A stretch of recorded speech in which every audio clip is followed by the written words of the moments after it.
Money habits that keep us poor. Instead, we have Sarah Muthui. She's a branch manager at Absa Bank, and she is an experienced professional in sales, relationship management, and team leadership in banking. Sarah, good morning. Good morning. How are you doing? Oh, very well. Good to have you here. Thank you for having me. It's a pleasure and honor to be with you this morning. Thank you for joining us, Sarah. Asante sana.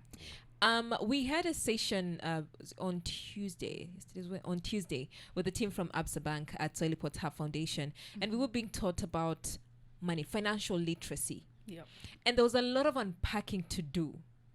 Tulikuwa tunajita mkutano. Like, what are these bad choices that I'm making? And I didn't know there was something as a financial health check, right? So let's just get straight into it, Sarah. What money habits do we have that keep us poor? All right. I think that's a fair challenge because I think majority of Kenyans fall under the middle class. Yes. And when I say middle class, I mean those earning averagely with household income of 23,000 up to 120,000. That's on a lower scope, but on a larger scope, from around 26,000 to 300,000. And I think majority of households are in this cadre of income, or rather threshold. Yeah. And that is you and me, and among many other Kenyans. So I think there are both the positive sides in terms of behavioral, in terms of financial empowerment. Yeah. And we also have the positive side of it. Yeah. So, for example, just look at lifestyle inflation when it comes to us. And, as bankers, I think bankers are even more exposed to lifestyle inflation. Yeah. Not in bad faith, but when you look at how we shop, most of the time we go over and above. Yeah, we shop to impress. Sometimes you find yourself taking your kids to expensive schools. If once you get an increment in your salary or even a bonus, you're looking for additional expenses. You're moving to posh neighborhood. Yes. You're finding yourself even upgrading your car. You are riding a Vitz, you want to upgrade probably to an X5, and all that. Those are wrong choices, yeah? Dressing to impress, you just want to show up at your workplace looking dope, with income that you don't have, and again, looking at even how you show up at the supermarket. Yeah? You overload your trolley. So sometimes buying unnecessary things that were not in your budget. Just because somebody has picked an item, you also want to pick that item. Just because you saw a colleague or a family member or even your neighbor with a particular brand. What's the new brand on the shelf? You want to pick and go and, also to be part of that lot that says, I've also used that particular brand. So those are some of the wrong choices, looking at budgeting and spending additionally. So pretty much, Sarah, you're saying we are trying to keep up with the Joneses. Yes. I'm trying to do something to please Salim, or I'm trying to do something just because Salim is doing it. Absolutely. If my neighbor is driving an how do you call it, a V8, then I also want it. Yeah, that's it. So I want to take you back to you started with bankers are culpable. Yeah. Why do you think bankers are more at risk of this? Because I think we tend to keep up with the trends. Yeah. You're a banker, so the society thinks that being a banker you have all the money. Yeah, so you want to impress them and make them know, I work in a bank. Yes. And there's no way a banker will be driving a Vitz. There's no way a banker will be living in in what do I call, like somewhere like Madare. A banker cannot be living in Madare. Yeah. You have to be living in some suburb neighborhood. Yes. There's no way a banker will be shopping from Gikomba or from Kongowea. You need to be wearing, or rather showing up with brands. Designer. Things like Gucci, Louis Vuitton and such. Oh, okay. The colognes and such, Yeah. So I think we're capable of that. Okay. So if we're looking at, because we're looking at also now the middle income earners, Yeah.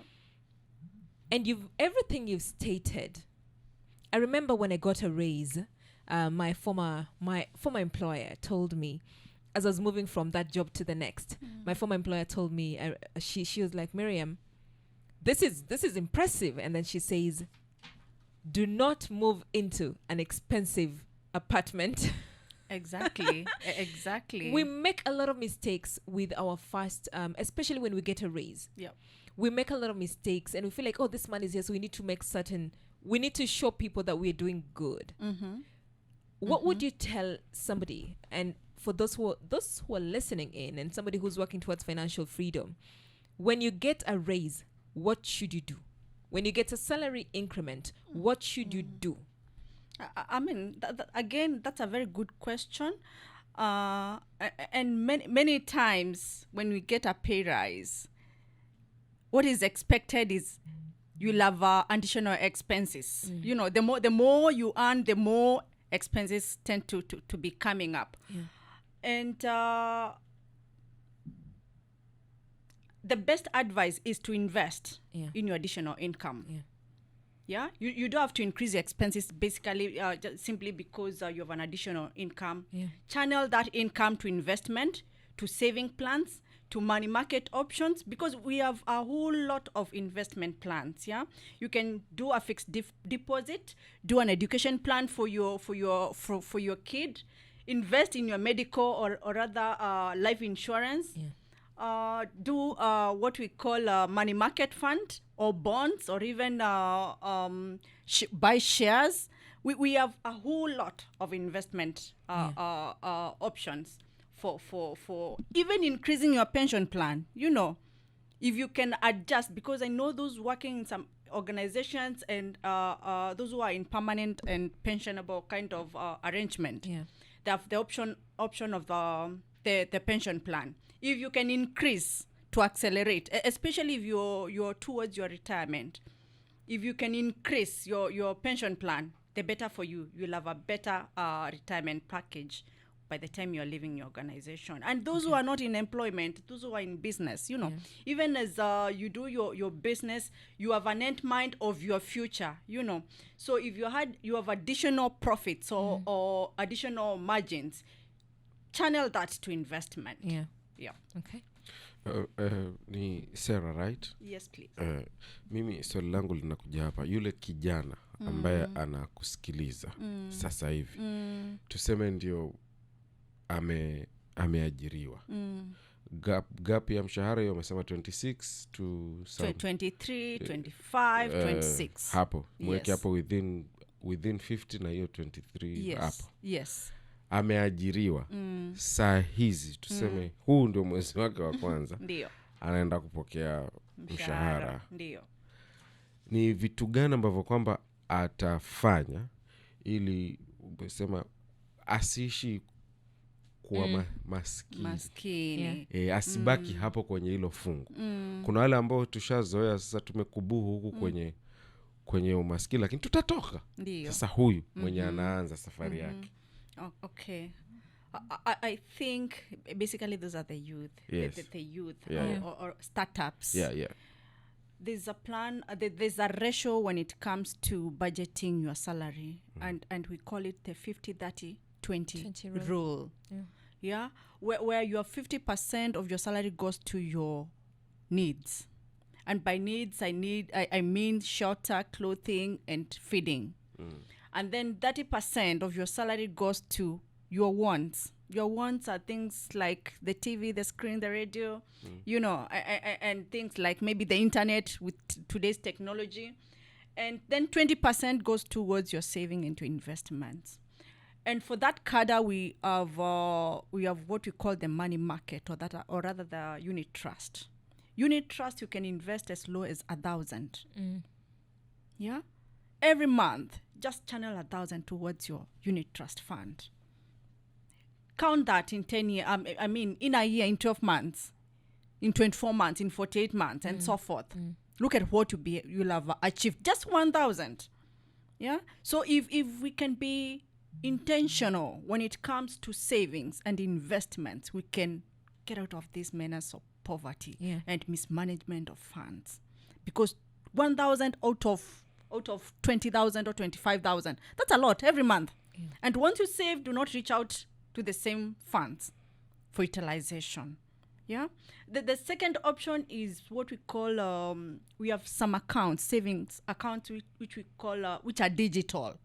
You don't have to open a bank account with the bank, even if you do open a digital account, that type of account.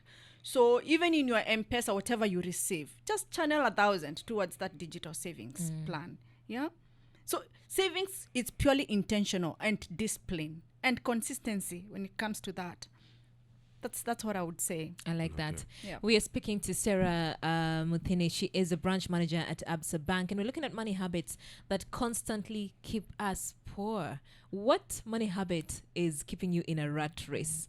A wood talk. Let's share on 0700917917. 27 minutes past 8. We'll be right back. 28 minutes to 9. You're with me, Miriam Angel, Salim Barisa. And of course, in studio now, we have Sarah Muthini. She is a branch manager at Absa Bank. And we're talking about money habits that constantly keep us poor. What else? We've mentioned a few habits. We've mentioned keeping up with the Joneses. We've mentioned wanting to upgrade every single time we get a salary increment. Sarah, hit me up. Thank you, Miriam. I think single income stream is another challenge. Yeah. Most of us are depending primarily on our jobs. We do not have side hustles, as we would call it. Yeah. And this exposes us to financial shocks. In case of an emergency, the only reliable income that you have is your primary job. And in the event that you're not able to have or rather accommodate for a side hustle, then it becomes a real challenge. And this is it's into many households. Yeah. So I think to curb this, if you're capable or if you're able to develop or rather come up with your side hustle, it doesn't have to be expensive. You can start off like we've seen people selling eggs. You've seen people taking up bales or bed sheets and hooking them or rather putting them at the back of your car boot, and you go to work and you leverage on the people that you meet and sell those bed sheets. You've seen people doing a juice bar. There's so many options, but you must again have to be intentional with that. So if you have a growth mindset, you'll do what it takes to make enough savings for you to start up that small side hustle besides your primary job. So I think that's something that we're also struggling with as middle class. Yeah. I like when you talk about the single income stream hurting us. Yeah. And I want to ask, just still on that, so I'm thinking about maybe starting a business. Is it advisable to take up a loan to start a business that yet to I'm just thinking about maybe starting the bed sheets or selling clothes. We laugh about this, that I started a business of selling clothes and ended up wearing most of them. So That is you. is it advisable? Is it advisable to take up a loan to start up a business, even when I don't know if this is going to give me a return? I think it depends. It Yes. depends because all of us have different averages or rather degrees of taking risks. Okay. So if depending on what you want to do, first you have to do a market research. Okay. Yeah. Is what I want to sell, do I have a target market? If I want to start off a business in selling bed sheets, the cost of buying that bill and at what price will you be selling that product at? What will be your return? You have to do enough market research for it to give you comfort, whether you are going for it or not. Yeah. Life is about taking risks. Okay. Yeah. No one has ever started off a business without doing a market research and without having that comfort that what I'm doing is the right thing. Yeah. So you have to do enough or a lot of consultation into that.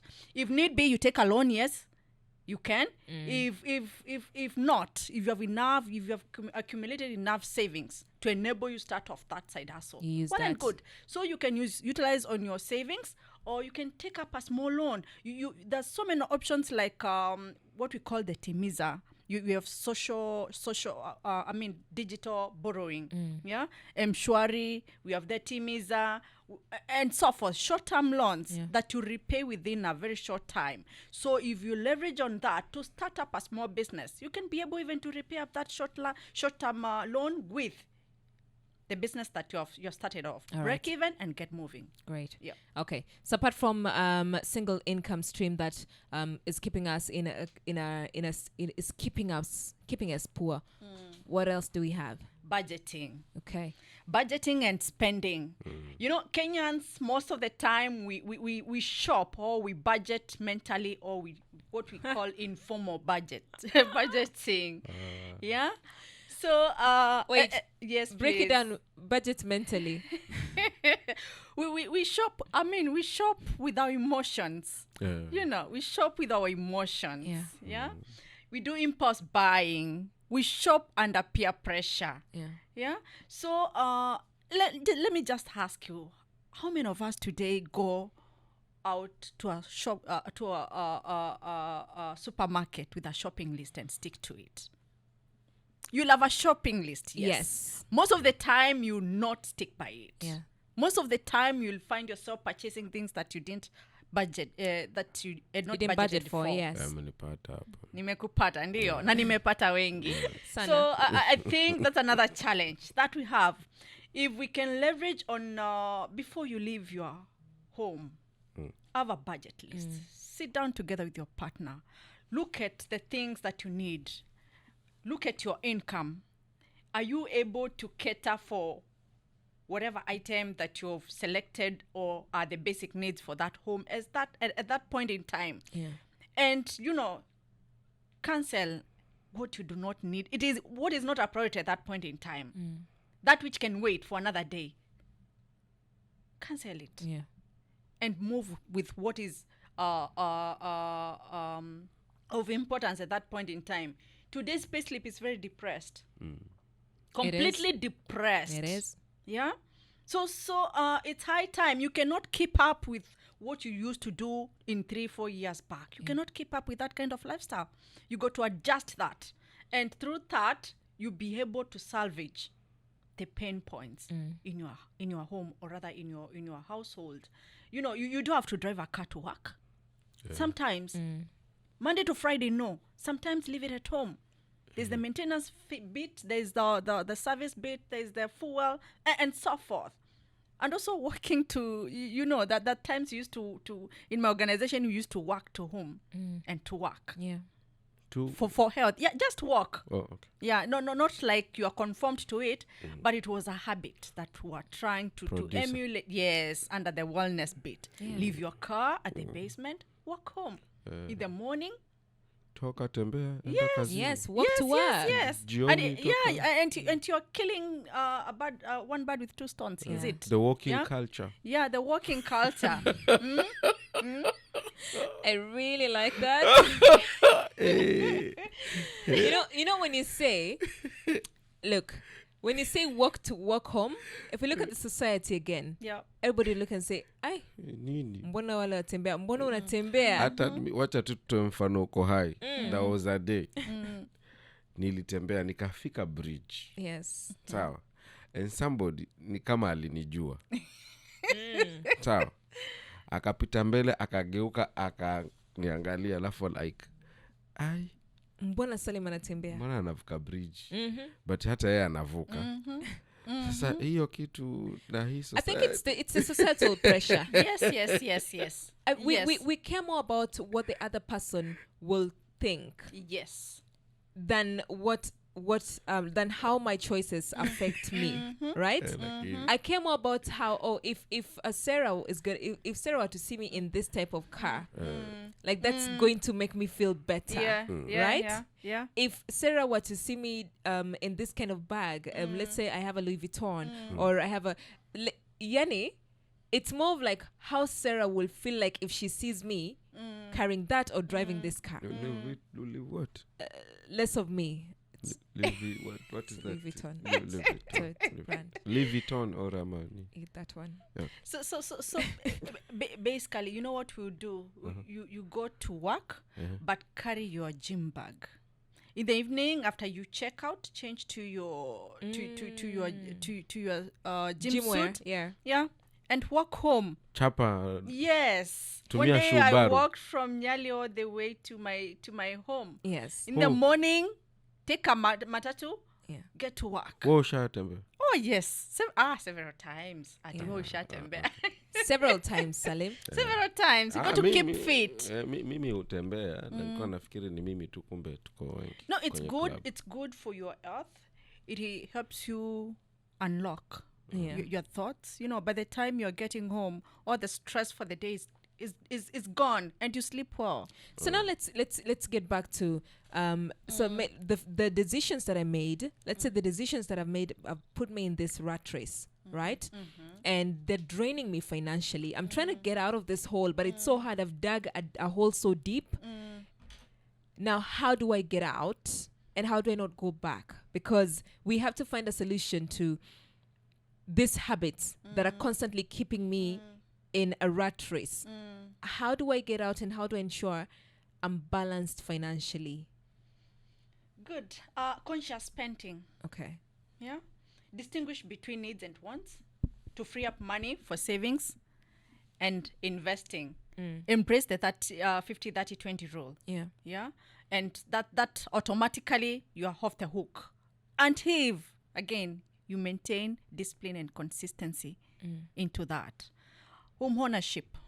We are paying rent every single day. Have you ever thought of if what I'm paying as my rent today, I was paying towards owning that apartment? Have you ever thought about that? Something that we need to really give it a thought. If I'm paying 30,000 per month, Ndio. by end of the year, how much is that? How much is mortgage repayment? Yeah. For let's say a 2-bedroom, 1-bedroom, even SQ, you know, studios. If we can develop a mindset of pay for that rent towards owning that apartment, kind of mentality, and also have a home, even at your countryside. You know, it really doesn't have to be from the urban areas. Even at home, have your own home. Home ownership gives you peace of mind. You know. Oh. Yeah, it gives you peace of mind. Ukiwa na nyumba huko vichochoroni, yani nyumbani, inakupa amani. Oh yes, why not? Why not? You know, are you made to stay in town forever? No. Me no. So how would you feel living the moment or at the time that you're paying a visit to your parents, let's say, for example, and then you have to borrow for a shelter in your own hometown? It looks weird. Looks weird. Yeah. Yenyewe ni weird. Hata hawezi karibisha kina Miriam. It looks weird. So parent towards owning that apartment. Get a mortgage if you can. For those who are able to, the higher middle, the higher middle class, if you can afford a mortgage, please go for it. Invest in good education in your children and even yourself. Yeah. Look at reevaluate your saving and investment plan. Yeah. Buy shares if you can. Invest in bonds if you can.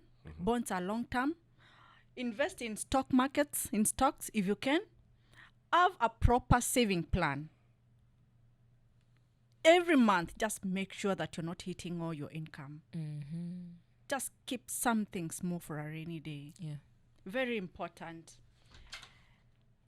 I like Invest in education plan. You know, start saving. Even those without kids now, start putting something small towards education plan for your future children. And start early, the better. Some of these lessons, we are learning them the hard way. If we knew them early in our age, would be far, far away. But knowing them today, when we have a few years to retirement, we are still, you know, we can still do something. It's not too late. Yeah, It's not too late. Like, it's not too late. We can relearn. Yeah. Yes, we can make changes. We can make amends. Yeah, to our finances. Nilikuwa nimeuliza kuhusu kijana. Kuna yule mtu mwenye ambaye anakusikiliza. Ndio. As we speak sasa hivi. Ndio. Amejikoroga na madeni. Ndio. Na hapa tunazungumzia kujitoa na kujiweka sehemu ambayo ni salama, financial, Miriam anasemaga financial freedom. Financial freedom. Yeah.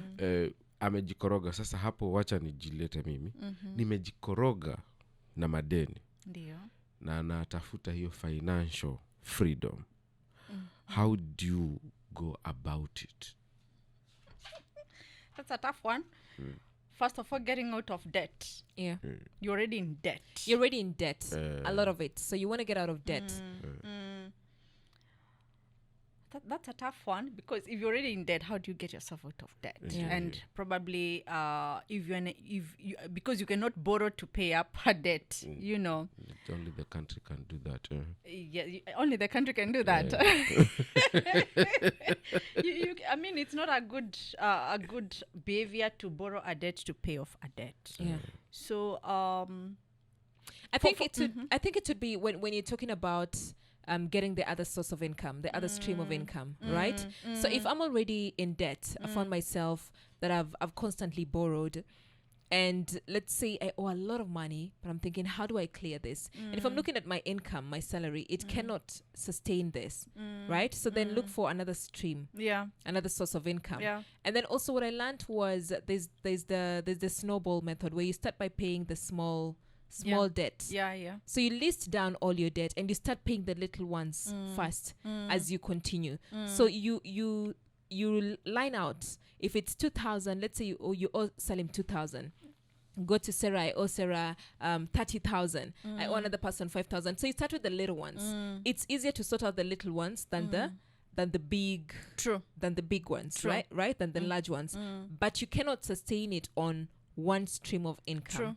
You need another source of income to be able to help you get out of debt. And I think the other thing that I've learned is talk to the people that you owe money. Oh, yes. Always talk to your debtors. Always talk to the Shylocks. Oh, yes. Call them and make a payment plan and say, I know I owe you this much, but I cannot pay it within a month. Yeah. However, if we were to spread this within 3 months or 6 months, I'll be able to clear it. Oh, yes. Most times people are willing to learn. Like most time people are willing to adjust. Yeah. So long as you just say, I'm willing to make the payment and I will clear within 3 months. So if you can talk to the people that you owe money, talk to them and spread it across the months, and then start paying the little ones. And every time you pay, please tick. Yeah. Like, mark it, like cancel it out. It Oh, gives you some bit of joy to be able to start working towards financial freedom. I think that's more like it. Yeah, that's a fair share, you know. And once you get out of it, then you learn from that experience. Yeah. You don't get yourself again into some murky kind of debt. Yeah. You budget, you live within your means, and try as much as possible to save more and invest the difference, earn more and invest the difference, reduce fees and taxes and invest the difference, diversify your investments, short terms and long, you can do like short term investments and as opposed to long term investments, because the higher the investment, the higher the risk. I mean, the longer the term of investment, the higher the risk. So if you can leverage on the short-term ones with faster returns and higher returns, the better. Actually, that suits the young people more. So I think you change your life and you change your lifestyle for better if you maintain discipline and you're intentional about the saving habit and investing habit. I like that. Yeah. What opportunities are there at Absa Bank for the young person? Talk about investment opportunities that are there. I know you mentioned fixed deposits. Yeah. What opportunities are there for somebody who's just thinking about, fine, I want to start investing and I have 1,000 with discount, right? I have 2,000 can discount. I have 5,000. Where do I take this? What opportunities are there? Various options, like as mentioned earlier on, we have the digital savings plan, which is a digital account for the youth or for the young, for the young who are starting up, either small business or on income, or rather on a full-time job. You can do that digitally because today's youth is tech savvy. So we have that option on the digital saving account. We have the option of the unit trust. Today it's running at 8.2. So you can invest as little as 1,000, as mentioned earlier. Again, does not restrict you. If your income is 10,000 per month, 1,000, just intentionally put it into money market. Yeah. You have the option again for what we call the stocks. The stocks, shares, fixed deposit, not Yeah. really, but more on money market and savings account. When it that's for the youth. Others can opt for insurance, what we call the life insurance plan. Yeah, We have the yeah. education plan, where if you have a little one, let's say 1 year, or even those who are not born, you start off, you can opt for monthly premiums or annual premiums, whichever suits you. And it does not limit you to millions or thousands. Yeah. You can save every month. I'll be saving 5,000 towards my kids' education plan. Let's say that child is 1 year. By the time they're joining primary, or is it high school, or higher education level, Yeah. you have enough money to take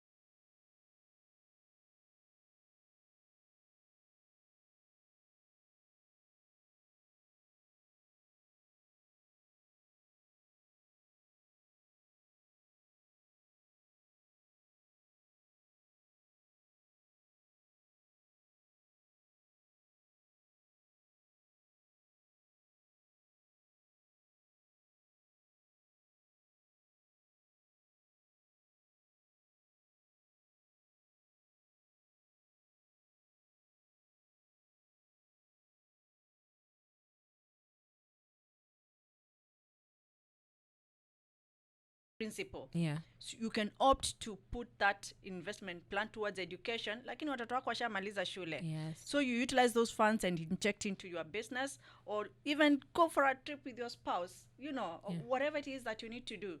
Yeah, because we have people who are investing in such plans, Yeah. with an end mind of a different I get that. A different outcome. Yeah. I like that. Thank you so much, Sarah, for making time. Thank you. We have learned a lot today. We've been talking about money habits that are keeping us in a rat race, or rather that are keeping us poor. So now you know